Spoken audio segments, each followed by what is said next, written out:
Yes students, welcome to my YouTube channel maths decoded. आज के इस वीडियो में एक जनरल इंट्रोडक्शन हम देने वाले हैं chapter number 3 of class 10th, that is pair of linear equation in two variables. इस चैप्टर का ब्रीफ इंट्रोडक्शन हम देंगे जिसमें हम देखेंगे कि हम इस चैप्टर में क्या क्या पढ़ने वाले हैं, कौन कौन से कंसेप्ट पढ़ने वाले हैं। Pair of linear equation in two variables, सबसे पहले हम देखते हैं कि इक्वेशन किसे कहते हैं। इक्वेशन बोलते हैं एक ऐसा mathematical statement which contains an equality sign. ठीक है, एक ऐसा मैथमेटिकल स्टेटमेंट जिसके बीच में क्या होगा, इक्वालिटी साइन होगा, इसे हम बोलते हैं इक्वेशन। आप ऐसे भी बोल सकते हो a statement that supports the equality of two expressions. अब दो एक्सप्रेशंस होंगे, ठीक है, सपोज, और एक यहां पे मैं लिखूंगा 2x minus 5, 2x minus 5 is equal to 13। अब यहां पे आप देख सकते हो 2x माइनस 5 जो है वो एक एक्सप्रेशन है, 13 अलग से एक्सप्रेशन है, तो इन दो को सपोर्ट किया है किसने, इक्वालिटी साइन ने। तो इस होल को, इस सब को क्या बोलेंगे हम, ये इक्वेशन है। ठीक है, अब इक्वेशन कुछ वैल्यूज पे वैलिड होती है, कुछ वैल्यूज पे वैलिड नहीं होती है, वो एक अलग डिस्कशन है, वहां पे हम नहीं जाएंगे। फिलहाल के लिए आप याद रखिए कि इक्वेशन किसे बोलते हैं। ठीक है, अब यहां पे बात हो रही है लेकिन लीनियर इक्वेशन की। लीनियर इक्वेशन आप देखिए, यहां पे इक्वेशन मैंने लिखी है 2x equal to 10। Simply equation simple वाली इक्वेशन लेते हैं। ठीक है, 2x इज इक्वल टू 10। अब यहां पे आप देख सकते हैं कि इसका जो वेरिएबल है ना वो x है। अब x का हाईएस्ट पावर कितना है, 1 है। x का हाईएस्ट पावर 1 है। जब जो वेरिएबल होगा उसका हाईएस्ट पावर 1 होगा तो ऐसी इक्वेशन को हम लीनियर इक्वेशन बोलते हैं। लीनियर इक्वेशन, लीनियर इक्वेशन कब बोलेंगे, जब वेरिएबल का हाईएस्ट पावर जो है वो 1 होगा। ऐसी इक्वेशन को लीनियर इक्वेशन बोलते हैं। ठीक है, अब यहां पे लेकिन लिखा हुआ है linear equation in two variables. देखिए, अगर मैं यहां पे लिखूं 2x plus 3y is equal to 15, अब ये यहां पे इसके दो वेरिएबल्स आए, यहां पे x वेरिएबल आया और यहां पे y वेरिएबल आया, और हाईएस्ट पावर कितना है, 1 ही है। ऐसी इक्वेशन को linear equation in two variables बोलेंगे, बिकॉज इसमें दो वेरिएबल्स हैं, x और y। ठीक है, यहाँ पे x और y वेरिएबल है और इनका हाईएस्ट पावर भी कितना है, 1 ही है। ठीक है, अगर हम जनरल फॉर्मेट की बात करेंगे लीनियर इक्वेशंस के अंदर तो वो ये है ax plus B Y plus C is equal to 0। यहाँ पे एक कंडीशन है कि a और b जो है वो 0 के बराबर नहीं होने चाहिए, यानी कि ये जो कोफिशिएंट्स है x के और y के, ये 0 के बराबर नहीं होने चाहिए, क्योंकि अगर ये 0 के बराबर हो गए तो फिर ये linear equation in two variables नहीं रहेगी। ठीक है, ये इसका जनरल फॉर्मेट होता है। अब इस चैप्टर में हम पढ़ने वाले हैं कि हम सॉल्यूशंस कैसे फाइंड आउट करेंगे लीनियर इक्वेशंस इन टू वेरिएबल्स के। ठीक है, उसमें पहला मेथड है ग्राफिकल मेथड, जिससे हम देखेंगे कि सॉल्यूशंस कैसे फाइंड आउट करेंगे। देखिए, जनरल फॉर्म में आपको बोलूंगा, बिकॉज नेक्स्ट वीडियो में हम यही पढ़ने वाले हैं, ग्राफिकल मेथड ही। तो फिलहाल के लिए हम ये पढ़ेंगे कि हम इसका फॉर्मेट कैसा होता है या इसमें क्या क्या होता है। ठीक है, ग्राफिकल मेथड में आपको एक इक्वेशन दी होगी, ठीक है, और दूसरी इक्वेशन, आई मीन दो इक्वेशंस आपको गिवन होंगी, जैसे 2x plus 3y is equal to 15, दूसरी होगी 6x plus 2y is equal to 10। Suppose कुछ ऐसे होगा, ये वाली इक्वेशन भी और ये सेकेंड इक्वेशन भी। फिर आपको क्या करना होगा, आपको x और y के वैल्यूज निकालने होंगे, ये मैं आपको अच्छे से समझाऊंगा नेक्स्ट वीडियो में। और फिर एक ग्राफ प्लॉट करना होगा, इस इक्वेशन का भी और इस इक्वेशन का भी। सपोज करते हैं कि उनका ग्राफ जो है कुछ ऐसे आएगा, सपोज। ठीक है, अगर एक इक्वेशन का ग्राफ ऐसे आया, ठीक है, और दूसरी इक्वेशन का ग्राफ कुछ ऐसे आया, सपोज करते हैं। ठीक है, ये फर्स्ट इक्वेशन का ग्राफ आया और ये सेकंड इक्वेशन का ग्राफ आया। अब ये कहां पे मीट हो रहे हैं, यहाँ पे इस पॉइंट पे मीट हो रहे हैं, तो जहां पे ये मीट हो रहे हैं यही इसका सॉल्यूशन होगा। अब आपका क्वेश्चन ये भी हो सकता है, सर ये बात तो बताइए कि ये एक ही पॉइंट पे हमेशा मीट होगी, क्या अलग अलग पॉइंट्स पे मीट होगी, या कभी ऐसे हो सकता है क्या कि ये कभी मीट ही ना हो। तो बिल्कुल जी हाँ, ये कंडीशंस हो सकती हैं। क्या क्या कंडीशंस हो सकती है, ये मैं आपको समझाने लगा हूं। ठीक है, सबसे पहली कंडीशन, या तो ये एक ही पॉइंट पे मीट होंगी, इंटरसेक्ट होंगे एक ही पॉइंट पे एट वन पॉइंट ओनली। अगर एक ही पॉइंट पे इंटरसेक्ट होगी लाइंस, ठीक है, जो इनके ग्राफ्स है ये एक ही पॉइंट पे इंटरसेक्ट हो गए, ठीक है, तो उस टाइम पे क्या होगा, उस टाइम पे इनका सोल्यूशन एक ही होगा, यानी कि इनको यूनिक सोल्यूशन होगा, ठीक है। दूसरी कंडीशन, अगर ये कुछ ऐसे मीट हुए, ये एक ग्राफ है और दूसरा बनाते हैं, दूसरा बिल्कुल इसके ऊपर दूसरा ग्राफ, ठीक है, यानी कि ये को इंसिडेंट होंगे एक दूसरे के ऊपर, ठीक है, को इंसिडेंट। तो ऐसे कंडीशन में, ऐसे केस में कितने सॉल्यूशंस होंगे, इनफिनाइट सॉल्यूशंस।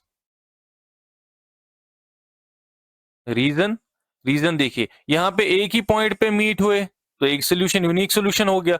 अब यहां पे हर एक पॉइंट पे मीट कर रहे हैं तो कितने सॉल्यूशंस आएंगे, इनफिनाइट सॉल्यूशंस आएंगे, ठीक है। इसके बाद जो थर्ड है, थर्ड कंडीशन ये हो सकती है, ये एक लीनियर इक्वेशन का ग्राफ और ये दूसरी लीनियर इक्वेशन का ग्राफ। अब देखिए ग्राफ जो है ना एक दूसरे के साथ नहीं मिल रहे हैं, इनको हम बोल सकते हैं ये पैरेलल आपस में है, पैरेलल ग्राफ्स, ठीक है। जब ग्राफ पैरेलल आएगा तो इसका कोई सोल्यूशन नहीं होगा, नो सोल्यूशन, इसका सोल्यूशन होगा ही नहीं। तो ग्राफिकल मेथड में ये तीन चीजें हम देखने वाले हैं। और सबसे फर्स्ट थिंग इज कि जब एक ही पॉइंट पे मिलेंगे यानी कि यूनिक सोल्यूशन होगा, जब हर एक पॉइंट पे ये इंटरसेक्ट होंगे यानी कि कोइंसिडेंट होंगे तब इनफिनाइट सॉल्यूशंस होंगे, और जब ये कहीं पे मिलेंगे ही नहीं यानी कि पैरेलल ग्राफ होगा तो उस टाइम पे कोई सॉल्यूशन नहीं होगा। ये हम पढ़ने वाले हैं, सीखने वाले हैं ग्राफिकल मेथड में, ठीक है। उसके बाद उसके बाद हम पढ़ने वाले हैं जो सेकेंड एक्सरसाइज में आएगा, वो पढ़ने वाले हैं हम सब्स्टिट्यूशन मेथड। दोनों पढ़ते हैं एक साथ, सब्स्टिट्यूशन और दूसरा जो है इसका एलिमिनेशन मेथड।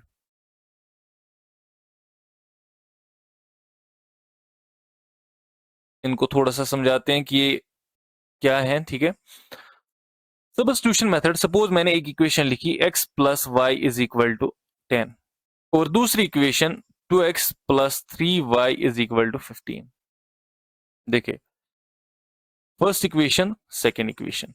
अब यहां पे अगर हम फर्स्ट इक्वेशन को सॉल्व करेंगे, ठीक है, सॉल्विंग फर्स्ट, देखिए x plus Y is equal to 10। अब मुझे बोलिए y या x का किसी एक का वैल्यू तो हम निकाल सकते हैं, सपोज y का वैल्यू निकालेंगे, किसके बराबर होगा, 10 माइनस x। इस इक्वेशन को इक्वेशन नंबर 3 हम पुट करेंगे, और x ये जो y का वैल्यू है कहां पे वापस पुट करेंगे, इक्वेशन नंबर 2 में। अब जहां पे y है वहां पे इन टर्म्स ऑफ x लिखेंगे, तो फिर एंड में हमें x का वैल्यू भी आ जाएगा। ये मैं आपको अच्छे से बोलूंगा जब हम पढ़ेंगे थर्ड एक्सरसाइज या सेकंड एक्सरसाइज इस चैप्टर की, तो उस टाइम पे हम अच्छे से बोलेंगे कि ये करना कैसे। फिलहाल मैं आपको जनरली समझा रहा हूं कि हो क्या रहा है इसमें। तो हम y का वैल्यू लेंगे इन टर्म्स ऑफ x और फिर x का वैल्यू भी वहां से निकालेंगे, यानी कि हम सबस्टिट्यूट कर रहे हैं, y के बदले हम x को सबस्टिट्यूट कर रहे हैं। जैसे क्रिकेट में होता है कि एक प्लेयर इंजर्ड होता है तो उसके बदले दूसरा सबस्टिट्यूट करते हैं हम, तो रिप्लेस करना, ठीक है। अब देखिए यहाँ पे 2x plus 3y equal to 15 था, लेकिन मैंने क्या किया, y जो है ना y के बदले में 10 माइनस एक्स लिखूंगा, फिर ये बनेगा 2x plus 3 into 10 minus X is equal to 15। अब इन टर्म्स ऑफ x सब आ जाएगा, तो x का वैल्यू वहां से हम निकाल सकते हैं, हम आपको सिखाएंगे। दूसरा मेथड है, अगर ऐसी इक्वेशन होगी x, ये equation x plus Y is equal to 10, दूसरी होगी x plus 13y is equal to 15, कुछ ऐसे होगा फर्स्ट और सेकेंड। अब देखिए यहाँ पे और यहाँ पे इन दो वेरिएबल्स में x और y में जो हम एलिमिनेट कर सकते हैं इजीली, हम तो दोनों एलिमिनेट कर सकते हैं, लेकिन जो इजीली एलिमिनेट हो सकता है वो x है, तो इसको हम एलिमिनेट करेंगे। एलिमिनेट हम इसको कैसे कर सकते हैं, हम सेकंड इक्वेशन में से फर्स्ट को सब्ट्रैक्ट कर देंगे, तो हम लिखेंगे सब्ट्रैक्टिंग फर्स्ट फ्रॉम सेकेंड, तो ऐसे लिखेंगे x प्लस 13y, इधर से आएगा minus x plus Y is equal to 15 minus 10। तो अब देखिए ये बनेगा x plus 13y minus X minus Y is equal to 15 minus 10, तो 5 होता है। अब ये x और x कैंसिल हो गया, 13 minus Y 12y is equal to 5, और y का वैल्यू जो है वो हम यहाँ से ले सकते हैं, y कितना आएगा 5 डिवाइडेड बाई 12। ऐसे ये वैल्यू फिर ऊपर फर्स्ट या सेकंड में पुट करके x का वैल्यू हम निकाल सकते हैं। तो ये मेथड जो है ये एलिमिनेशन मेथड है हमारा। और एक बात जो जानना बहुत ज़रूरी है कि जैसे हमने देखा कि ग्राफिकल मेथड में हमने तीन चीज़ें देखी। एक तो लाइन जब इंटरसेक्ट कर रही है, या ये बोल सकते हैं कि इक्वेशंस के जो ग्राफ्स है जब वो इंटरसेक्ट कर रहे हैं, तो अगर वो एक पॉइंट पे इंटरसेक्ट इंटरसेक्ट करेंगे तो यूनिक सोल्यूशन होगा, ठीक है। और अगर वो कोइंसिडेंट होंगे तो इनफिनाइट सॉल्यूशंस होंगे। और तीसरी बात हमने देखी कि अगर वो इंटरसेक्ट नहीं करेंगे, डेट इज वो पैरेलल होंगे, तो फिर उस टाइम पे नो सॉल्यूशन होगा। ये तो ग्राफिकली बात होगी। अगर हम इस चीज को एल्जेब्रिकली बोले,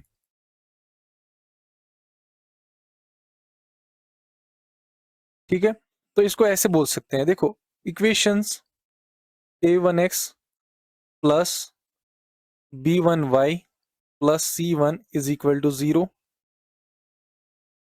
a2x plus b2y plus c2 is equal to 0। अगर यहाँ पे ये पॉइंट सब याद रखेंगे, अगर a1/a2 ये बराबर नहीं होगा b1/b2 के, तो हमें मिलेगा यूनिक सॉल्यूशन, ठीक है। और इसके बाद अगर a1/a2 ये बराबर होगा b1/b2 के, और वो बराबर होगा c1/c2 के, तब जो हमें सॉल्यूशंस मिलेंगे वो इनफिनाइट मिलेंगे। और ये तो आपको पता ही है ग्राफ कैसा होगा, कोइंसिडेंट, ठीक है। उसके बाद अगर a1/a2 ये बराबर होगा b1/b2 के, और ये बराबर नहीं होगा c1/c2 के, तब जो हमारे सॉल्यूशंस होंगे, इसके इसके कोई सॉल्यूशंस नहीं होंगे, तो नो सॉल्यूशन आएगा। और ग्राफ जो होगा हमारा वो पैरेलल होगा, ठीक है। इसके लिए मैं आपको एग्जांपल यहाँ पे दे सकता हूँ। अगर एक इक्वेशन ऐसे है 3x plus 2y plus 5 is equal to 0। दूसरी इक्वेशन है 6x plus 4y plus 10 is equal to 0। अब यहाँ पे चेक करते हैं, देखो a1/a2 देखते हैं, 3/6 है, ठीक है। a1/a2 3/6, b1/b2 किसके बराबर है, 2/4, c1/c2 किसके बराबर है, 5/10, ठीक है। ये a1, ये b1, ये c1, a2, b2 और c2। अब यहाँ पे देखो 3 1r 3 2r तो 1/2 आया, 2 1r 2 2r तो 1/2 आया, 5 1r 5 2r तो 1/2 आया। तो यहाँ पे बोल सकते हैं कि a1/a2 is equal to b1/b2 is equal to c1/c2। अभी तीनों बराबर है, तो सोल्यूशन कितने होंगे, इनफिनाइट, ठीक है। उसके बाद आगे देखेंगे। अगर मैं यहाँ पे और एक इक्वेशन लिखूं, इक्वेशन लिखता हूँ 3x प्लस 2y प्लस 5, ये इक्वेशन लिखता हूँ। अब बाकी दूसरी जो है वो चेंज करता हूँ, 7x प्लस, यहाँ पे लिखते हैं 3y plus 4 is equal to 0। अब आप देखोगे a1/a2 जो है ना किसके बराबर आया, 3/7, और b1/b2 किसके बराबर आया, 2/3। तो यहाँ पे देख सकते हो a1/a2 जो है वो बराबर नहीं है किसके, b1/b2 के। तो जो ग्राफ होगा वो इंटरसेक्टिंग होगा, एक ही पॉइंट पे ऐसे होगा, और इसके जो सॉल्यूशंस होंगे वो इसका इसका एक ही सॉल्यूशन होगा, यूनिक सॉल्यूशन होगा इसका, ठीक है। सेम तरीके से अगर कुछ ऐसे हुआ, अगर हमारा ग्राफ ऐसे होगा, 2x plus 3y plus 5 is equal to 0। दूसरा होगा 4x plus 6y plus 7 is equal to 0, कुछ ऐसे होगा। तो यहाँ पे a1/a2 जो है वो किसके बराबर आया, 2/4। फिर b1/b2 किसके बराबर आया, 3/6। और c1/c2 किसके बराबर आया, 5/7। अब यहाँ पे ये 1/2 आएगा और ये कितना आएगा, ये भी आएगा 1/2। अब यहाँ पे आप देख सकते हो a1/a2 ये बराबर है b1/b2 के, मगर ये बराबर नहीं है c1/c2 के। तो इसमें जो हमारा ग्राफ आएगा ये पैरेलल लाइंस आएंगे और इसका कोई सोल्यूशन नहीं होगा, नो सोल्यूशन।